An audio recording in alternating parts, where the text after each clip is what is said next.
Assalamualaikum dan selamat sejahtera. Kami daripada kumpulan 14 akan membentangkan 5 istilah yang terpakai dalam perundangan dan jurisprudensi Islam, keluarga dan pewarisan Islam.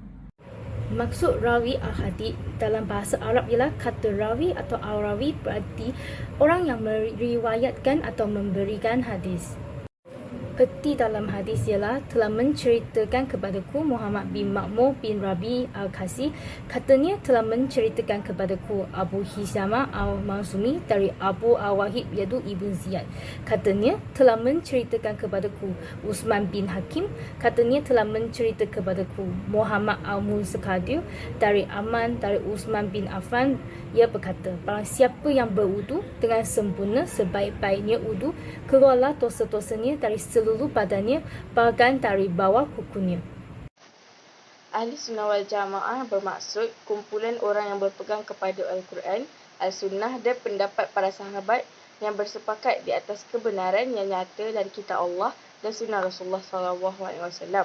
Berdasarkan hadis riwayat At-Tirmizi yang bermaksud sesungguhnya telah berpecah Bani Israel kepada 72 kelompok, manakala umatku akan berpecah kepada 73 kelompok, di mana kesemuanya akan ke neraka kecuali satu kelompok.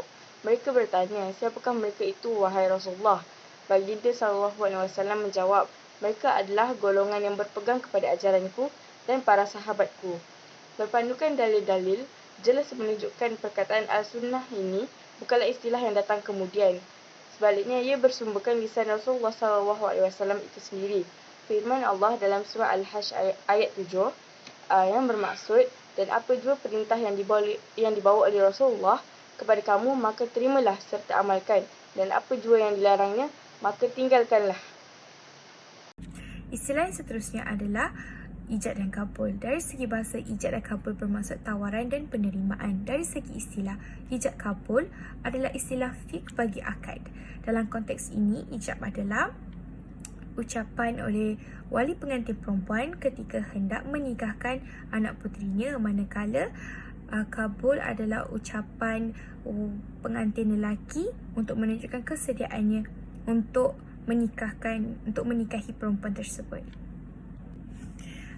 Ayat Al-Quran yang mengatakan tentang akad adalah surah An-Nisa ayat 33, iaitu, dan bagi tiap-tiap lelaki dan perempuan yang telah mati, kami telah menetapkan orang-orang yang berhak mewarisi peninggalannya, iaitu ibu bapa dan kerabat yang dekat, dan mana-mana orang yang telah membuat ikatan setia dengan mereka, maka berikanlah kepada mereka sebahagiannya. Sesungguhnya Allah sentiasa menyaksikan tiap-tiap sesuatu.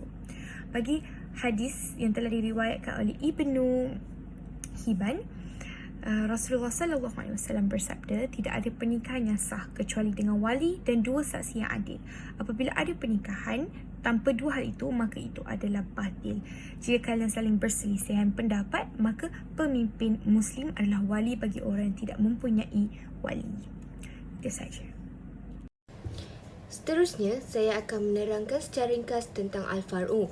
Al-Far'u dari segi bahasa merupakan cabang, dan dari istilah pula adalah sesuatu cara untuk menyelesaikan masalah yang nas hukumnya tidak terdapat di dalam Al-Quran dan As-Sunnah.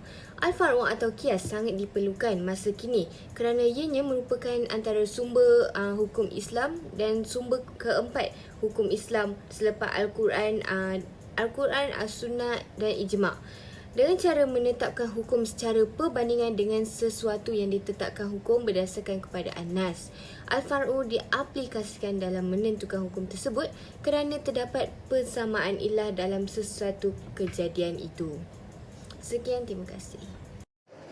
Terma yang terakhir pula ialah Ashabul Furud. Ashabul Furud dari segi bahasa bermaksud waris yang menerima harta pusaka berpandukan ketetapan syarak, iaitu Al-Quran, Sunnah dan Ijma'. Manakala daripada segi istilah, furud yang telah ditetapkan di dalam Al-Quran ada 6, dan waris Ashabul Furud yang akan menerima furud tersebut ada 13 orang, iaitu 4 di pihak lelaki dan 9 di pihak perempuan.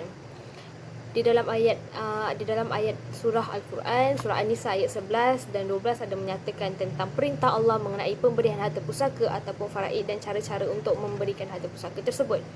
Manakala di dalam hadis Abdullah bin Mas'ud radhiyallahu berkata bahawa Rasulullah SAW ada berkata yang bermaksud pelajarilah faraid dan ajarkanlah ia kepada manusia. Pelajarilah Al-Quran dan ajarkanlah ia kepada manusia.